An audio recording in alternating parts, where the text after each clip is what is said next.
if you're not sure how to use like Google Classroom, or if you're not sure how to use Zoom, or if you're not sure how to use Google Slides, I'm going to be putting up a video that will show you how to use it from your phone, right? So I'm going to be recording my phone, sorry, screen recording my phone and making a tutorial video that way. That way you can see exactly what it's supposed to look like.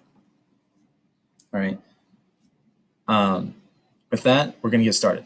So today's topic is motivation, and it's not hunger. Actually, today's topic is just motivation, and we're going to talk about hunger next time.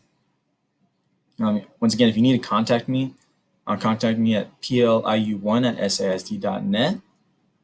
I am going to ask you to take notes on all of this, okay?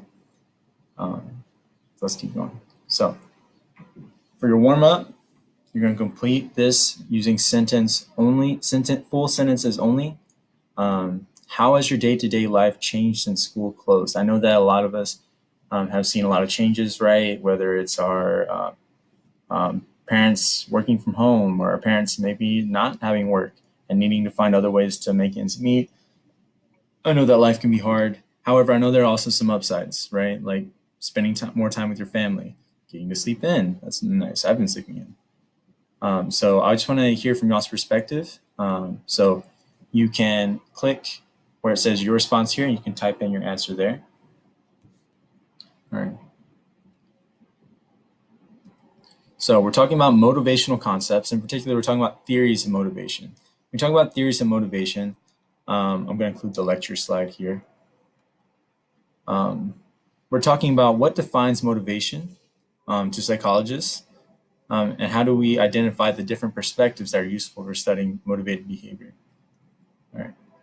So here's your vocabulary, right? So it'd be useful for you right now to pause the video and write these vocabulary words down on your notes. And then as we go through the slides, you can find the definitions for each of those. So there's going to be 4 different theories of motivation. I know that this slide is incorrect. It should say 4 here, not 3. That's because the last one doesn't technically count as a theory of motivation, but it does explain a lot of reasons why we do the things we do. So the hierarchy of needs. All right. So motivation is our need or desire that energizes and directs our behaviors, right? It's the reason why we do what we do. All right. Let me move my face so you can see this here. Okay. And when we talk about the different types of motivation, there's always 2 kinds of forces, right? There's nature, which is your internal desires, right? The things that your body tells you you have to do. It's a push, right? Your body pushes you forward, pushes you to do what you do. Nurture is more of a pull. It's like your thoughts and your cultures pulling you in a certain direction, right? Like sometimes when you're hungry, right, your body's pushing you to go get food. However, what you choose to eat can be culturally influenced, right? Like if all your friends like pizza, then maybe that's the first thing you think of is pizza, and that's a pull. It's an external pull that pulls you in that direction, right? So this guy here, his name's Aaron Ralston.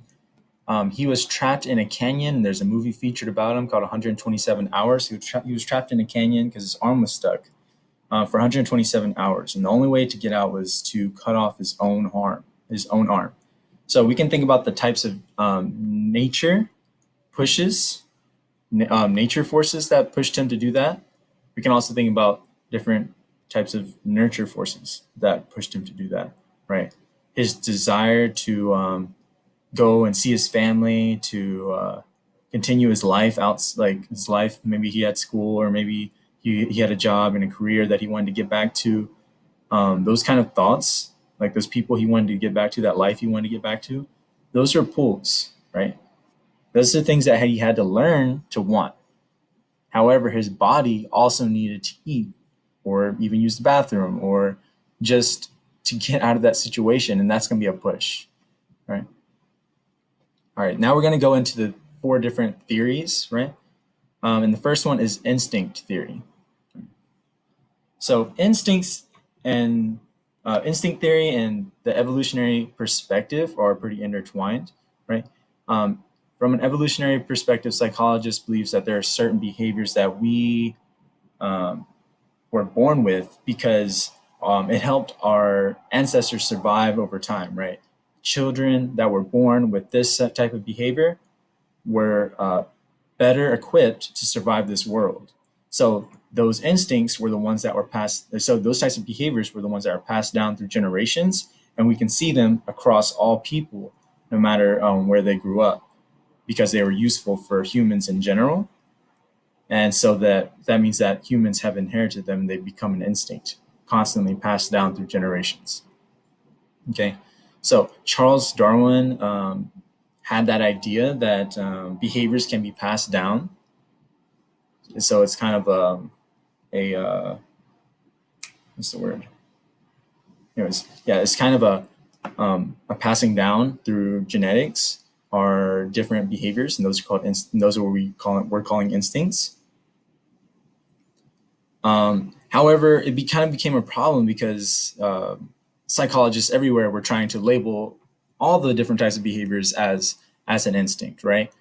Is it an instinct to like pizza? Is it an instinct to know how to ride a bike, right? Are those instincts? Well, no, because some people like pizza, some people don't. Um, Depending on what type of cultural background you came from, you might like certain types of foods more than others. So, not all behaviors can be an instinct. So, one of the main problems was that they were just naming these behaviors, but they weren't giving them any explanation for why they're occurring. Just naming them doesn't explain why they happen. All right. So the explanation for an instinct is that it was passed down through generations in the evolutionary process. So what makes an instinct? It is a complex, unlearned behavior that is rigidly patterned throughout a species. And all that means is that all the humans or all of the dogs have like this certain behavior, and that would qualify it to be an instinct. So, an example could be like imprinting. Remember, imprinting is a concept where a newborn will latch onto the first thing it sees, and it's like that's its mother, right? It's like that's it believes that that is its mother.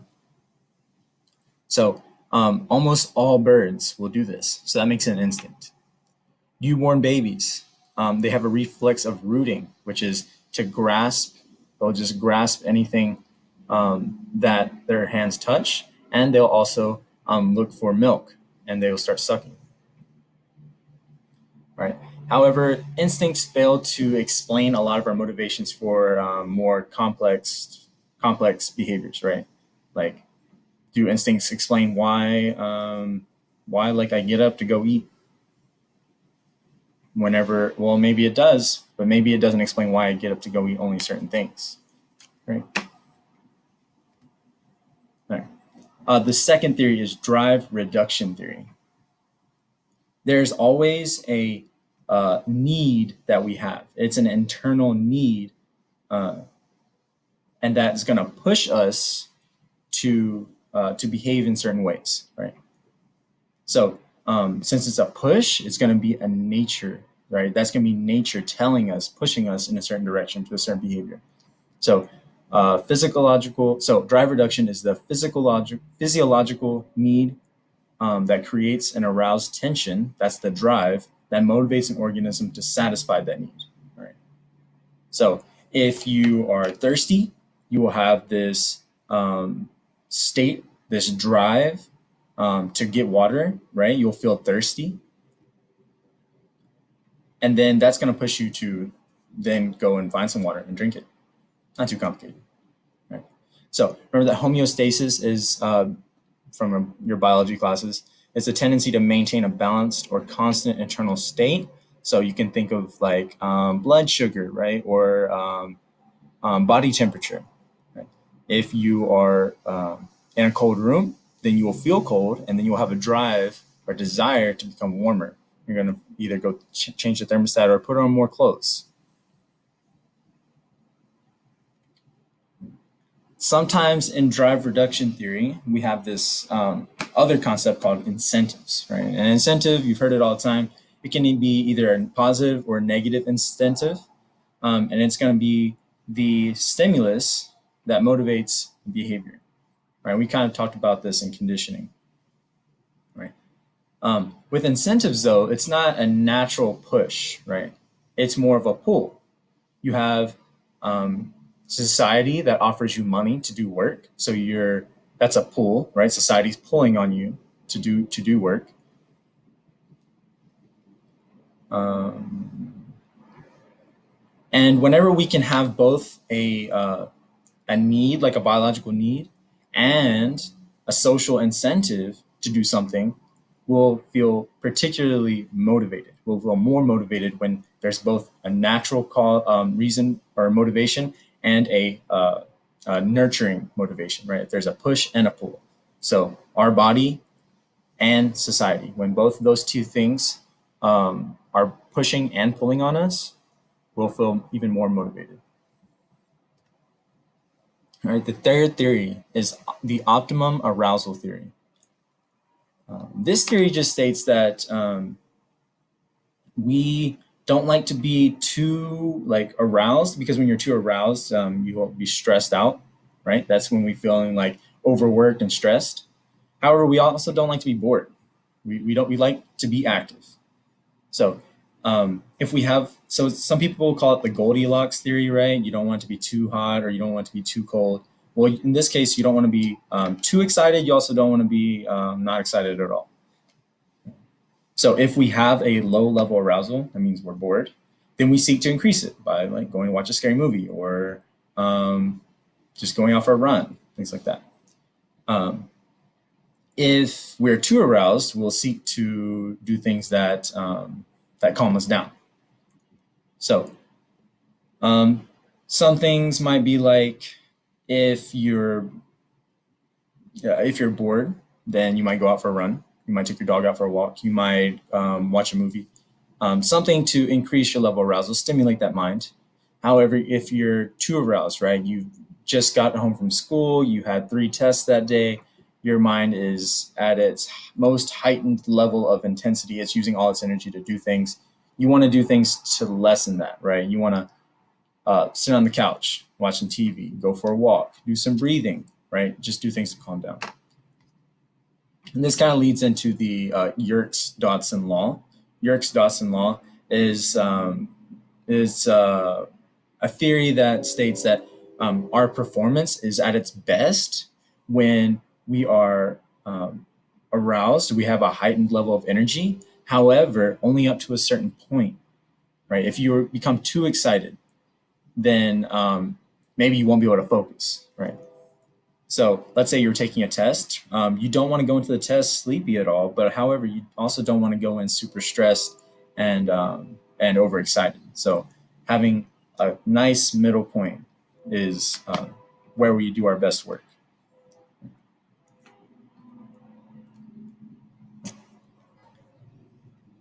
Next, we have our hierarchy of motives. So this is Maslow's hierarchy of needs, and it states that we have a like scaffolded level of needs that need to be met in order to even desire to reach the other ones. So you'll see at the very bottom is our physiological needs, right? Our need for food, warmth, and a place to rest. If we don't have those things, we can't really focus on things like how do I get money or how do I defend myself, right? If I don't even have the basic physiological needs. After that, so that would the physiological needs are like the very base. It's the base floor of what we need, right? Um, After that, you have safety, and if you don't feel safe, if you don't feel like your bills are being paid, if you don't have a source of income, a source of food, it's hard for you to worry about things like making friends or or building relationships with other people. However, so that would be the next stage, belonging and love needs. So everybody has their group of friends, their people to go to talk about things that are on their mind, right? And this is where we get that fulfillment. And only after you can build that network of support is it that a lot of people can feel more accomplished and have better self esteem. So that would be esteem needs.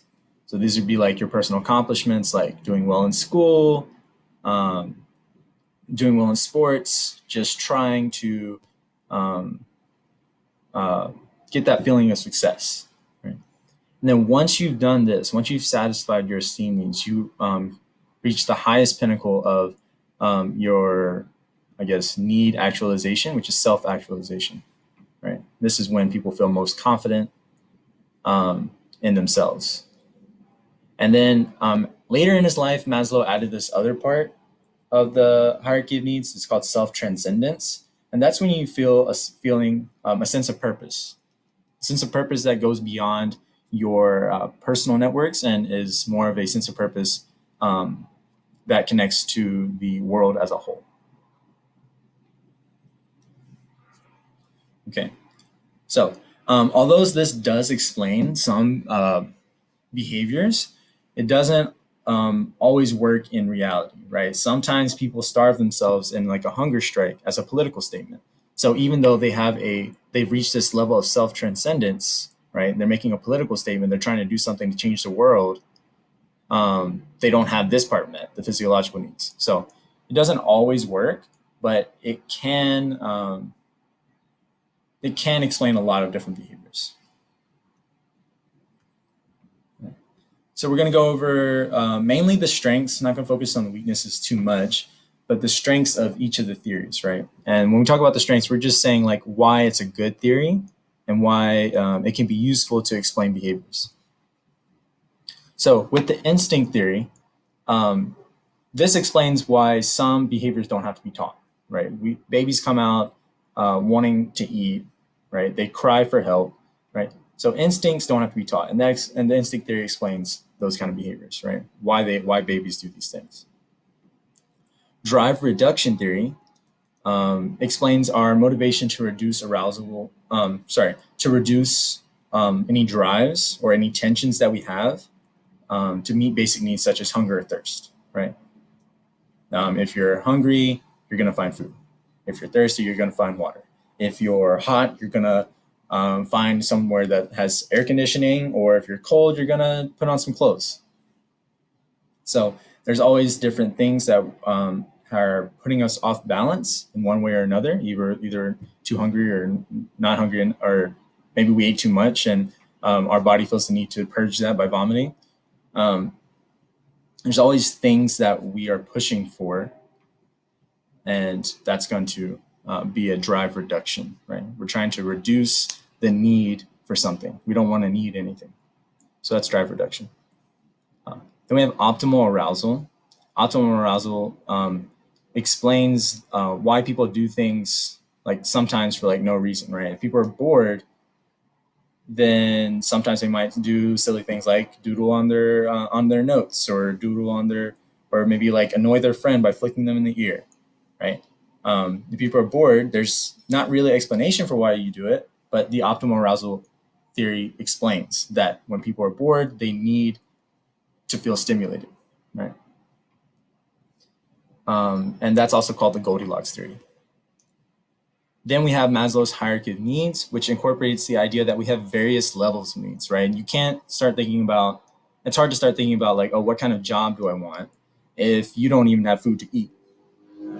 So you have to satisfy those lower physiological needs before you can activate the other needs for things like self-esteem, for self-actualization, for like a meaning in life, right? You need to meet those base needs first. All right. So here are the main takeaways. And so we have the instinct theory, which is not so good for explaining human behavior outside of like newborns. We have drive reduction, which can contain pushes to reduce a biological need and return to homeostasis. However, incentives are a type of drive reduction that is more of a pull from the environment or a pull from society, right? Somebody incentivizing you or society incentivizing you to do something. The optimal arousal is just that idea that we want to be energized but not too energized. Yerkes Dodson law just says that we perform best when we have just the right amount of energy or a right amount of excitement or arousal. And then we have Maslow's needs, which is the order of things that we have to satisfy before we can want other things. Like we need to have food and air and water before we can seek relationships with others, and we need to have good relationships with others before we can seek to find a sense of purpose. Right? Right. So this is going to be your assessment for today. You're going to take this quiz. Please take your time with it. You have plenty of time. You'll take this quiz on Google Forms and press submit. It should give you a grade, and I believe it should allow you to take it again. All right. After you've done the quiz, after you've taken the quiz, I want you to make one quiz question based on one of the takeaways in the previous slide. So I'm going to repeat. For number 2, it says make your own quiz question. You go back.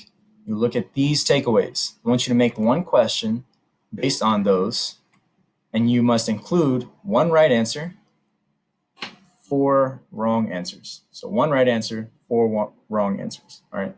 And then you can type that question out here. You can type it out here. Write down your 5 answer options and make the correct answer bold. Okay. And once you do that, you can press submit. Remember to keep your vocabulary notes, right? So the minimum that you should be doing is writing down these notes, writing down these vocabulary words and defining them as you watch the video. However, it's also important to do other things because it's not just vocabulary that we're going to need to focus on. All right. So if you have any questions, let me go back to this page. If you have any questions, please email me. And remember to like, subscribe, and all that stuff down below.